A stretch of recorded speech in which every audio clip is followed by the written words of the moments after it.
നമ്മൾ ഈ പരിപാടി നടത്തുന്നത് മധ്യ കേരളത്തിലാണ്, തൃശ്ശൂരാണ്. തൃശ്ശൂർ പരിപാടി നടത്തുമ്പോൾ മേളത്തെ പറ്റിയും കലകളെ പറ്റിയും പറഞ്ഞില്ലെങ്കിൽ ഈ പരിപാടിയിൽ പൂർണ്ണതയുണ്ടാവില്ല. ഈ പരിപാടിയിൽ പൂർണ്ണതയുണ്ടാവണമെങ്കിൽ കലകളെ പറ്റി പറയണം. ക്ഷേത്രങ്ങളിൽ 1443 വർഷം പഴക്കമുള്ള പെരുവന മറാട്ടുപുഴ പൂരങ്ങൾ ഉത്ഭവിച്ച പൂരമെന്ന സംസ്കാരം ലോകത്തിനു തന്നെ കാണിച്ചു കൊടുത്ത ഈ തൃശ്ശൂരിൽ ഈ പരിപാടി നടത്തുമ്പോൾ മേളവും കലകളും ക്ഷേത്രച്ചടങ്ങുകളും ഒരു ക്ഷേത്രത്തിന് എത്ര കണ്ട് പ്രാധാന്യമെന്ന് ക്ഷേത്രകാര്യകർത്താക്കൾ മനസ്സിലാക്കേണ്ടതിൻ്റെ പ്രാധാന്യത്തെപ്പറ്റി MRS മേനോൻ അവർ സംസാരിക്കും. സന്തോഷം. കലകളാണ് നമ്മൾ കുട്ടികളായിരിക്കുമ്പോൾ നമ്മുടെ മനസ്സിനെ ഏറ്റവും സ്വാധീനിക്കുന്നത് കലകളാണ്. ഞാൻ എൻ്റെ കുട്ടിക്കാലത്ത് മുടിയേറ്റ് കണ്ടു വളർന്നതാണ് എൻ്റെ അടിത്തറ. ഞാനൊരു കാളീഭക്തനായത് ഇന്നും ഈ പ്രായത്തിലും മുടിയേറ്റ് കാണുമ്പോൾ ഞാനൊരു കുട്ടിയായിട്ട് കാളിയുടെ പുറകെ കൂടും. അപ്പം കലകൾ അത്രത്തോളം മനസ്സിൽ സ്വാധീനിക്കും. തൃശ്ശൂര് കലകളുടെ മേളത്തിൻ്റെ നാടാണ്. ഇന്ന് മേളത്തിന് ആസ്വാദകരെ കൂടിയിട്ടുണ്ട്. പക്ഷെ ആ കൂടിയത് കുറച്ച് വഷളായിട്ടുണ്ടെന്നുള്ളത് വിനോദം സമ്മതിക്കും.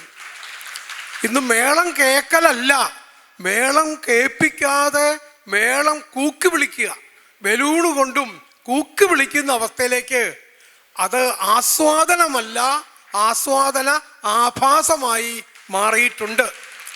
അപ്പോൾ യഥാർത്ഥ ആസ്വാദനം നമ്മൾ വളർത്തിയെടുക്കണം. മേളത്തിൻ്റെ താളം അത് നമ്മുടെ ഹൃദയ താളമാണ്. ആ താളത്തിൽ ലയിക്കുമ്പോൾ നമുക്കുണ്ടാകുന്നത് ഒരു ഈശ്വരീയമായ അനുഭൂതി തന്നെയാണ്. മറ്റൊന്ന് സമയമില്ലാത്തതുകൊണ്ട് മറ്റൊന്ന് പ്രധാനപ്പെട്ടത് ഞാൻ പറഞ്ഞു, കൂടിയാട്ടം. ഇന്നും 41 ദിവസം കൂത്തും കൂടിയാട്ടം നടക്കുന്ന സ്ഥലമാണ് തൃശ്ശൂര്.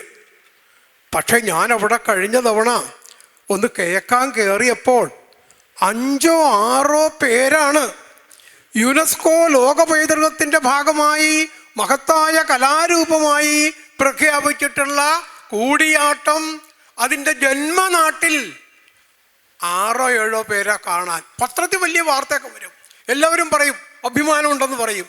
അഭിമാനം ഉണ്ടായ പോരാ, നമ്മളതിനെ സംരക്ഷിക്കണം. അതുപോലെ തന്നെ കഥകളിയുടെയും.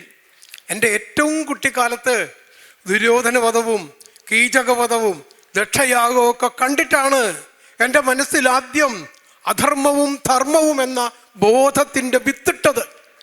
ആ ദുശാസനൻ്റെ മാറു പിളർന്ന് രൗദ്രഭീമൻ കൊല്ലുന്ന സമയത്ത് ഇതാണ് അധർമ്മത്തിൻ്റെ ഗതി എന്നുള്ളത് 1000 പുസ്തകം പഠിക്കുന്നതിലും പ്രധാനമായി മനസ്സിലെത്തിച്ചു തന്നത് ഈ കലാരൂപങ്ങളാണ്.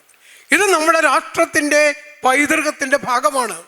പക്ഷെ ഇന്ന് തൃശ്ശൂർ കൂടിയാട്ടം കാണാൻ 10 പേരെന്ന് പറഞ്ഞതുപോലെയാണ് ക്ഷേത്രങ്ങളിൽ ഈ കഥകളി കൂടിയാട്ടം വലിയ ഇല്ല. കഥകളി പോലത്തെ കലകൾ കാണാൻ വളരെ ചുരുക്കം ആളുകളാണ് വരുന്നത്. അതിനുള്ള സാഹചര്യം ഉണ്ടാക്കണം. തൃപ്പൂണിത്തുറ ഇന്നും വെളുക്കുന്നവരെ കഥകളി കാണാൻ ആളുള്ള ഏക സ്ഥലം ഇന്ന് തൃപ്പൂണിത്തുറ മാത്രമേ ഉള്ളൂ. അപ്പോൾ അത് നമ്മൾ ക്ഷേത്രങ്ങളിൽ ക്ഷേത്രകലകൾ ഇന്ന് ക്ഷേത്ര ചൈതന്യത്തെ ഇല്ലാതാക്കുന്ന രീതിയിലുള്ള നാടകം, ഗാനമേള, അത്തരത്തിലുള്ള പരിപാടികൾക്ക് പകരം നമ്മളിവിടെ പ്രസംഗിച്ചിട്ട് കാര്യമില്ല. നമ്മൾ ഓരോരുത്തരും അവനവൻ്റെ ചുറ്റുവട്ടത്തുള്ള ക്ഷേത്രത്തിൽ അവനവൻ്റെ നാട്ടിൽ ഉത്സവങ്ങൾക്ക് കഥകളിയും കൂടിയാട്ടവും ഓട്ടംതുള്ളലും പോലത്തെ നമ്മുടെ കലകൾ, മുടിയേറ്റ് പോലത്തെ ഭക്തിസാന്ദ്രമായ കലകൾ അവതരിപ്പിക്കണം. അത് നമ്മുടെ സംസ്കൃതിയുടെ പാരമ്പര്യത്തിൻ്റെ സംരക്ഷണത്തിൻ്റെ പ്രധാനപ്പെട്ട ഒരു ഭാഗമാണ്. വളരെ സന്തോഷം.